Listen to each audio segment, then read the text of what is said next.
Chaque 28 novembre, le Tchad célèbre la journée des prières interconfessionnelles dédiée à la paix depuis 2011. Cet événement réunit les fidèles des 3 grandes religions révélées du pays, le Conseil supérieur des affaires islamiques, la conférence épiscopale et l'entente des églises et missions évangéliques. Instituée par décret sous le défunt maréchal du Tchad Idriss Déby Itno en 2011, cette prière coïncide avec le jour de la proclamation de la République. Cependant, depuis le décès du maréchal en 2021, cette journée de prière n'a pas eu lieu. Les organisateurs n'arrivent plus à faire coïncider leur désir de paix pour le Tchad.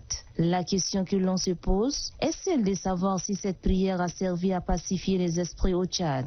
Car ces prières n'ont pas pu éviter des conflits intercommunautaires, ni arrêter les différents agriculteurs-éleveurs. En clair, ces prières sont loin d'avoir porté leurs fruits. Dès lors, n'y a-t-il pas lieu de sonder la profondeur de foi qui sous-entend cette prière, qui a réuni un nombre important de fidèles des différentes communautés religieuses? Le président de la République, Mohamed Idriss Déby Itno, a souligné que le Tchad est notre seul héritage commun et que personne ne viendra le renforcer et le faire prospérer à notre place. C'est pourquoi l'on gagnerait et le Tchad à être sincère que l'on se trouve sur le champ de la religion, du travail et dans la vie tout court.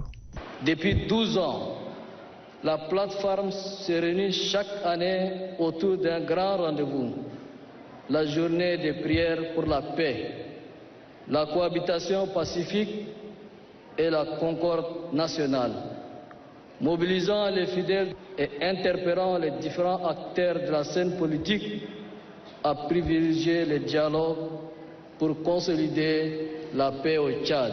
Pour valider et faire de cette démarche, le lundi 18 novembre 2024, Cheikh Abdelrahim Abdallah Ousmane, premier vice-président et secrétaire général du Conseil supérieur des affaires islamiques du Tchad, a eu une rencontre avec le premier ministre Alamay Halina. Cette entrevue se déroule dans un contexte où la sécurité et la paix sont des enjeux cruciaux pour le pays. Un autre aspect fondamental de cette audience a été la préparation de la célébration de la journée, de la cohabitation pacifique et de la concorde nationale prévue pour le 28 novembre. Cet événement a pour objectif de renforcer les liens entre les diverses communautés tchadiennes et de promouvoir un message de tolérance et d'harmonie, parlait en substance le vice-président du Conseil supérieur des affaires islamiques du Tchad.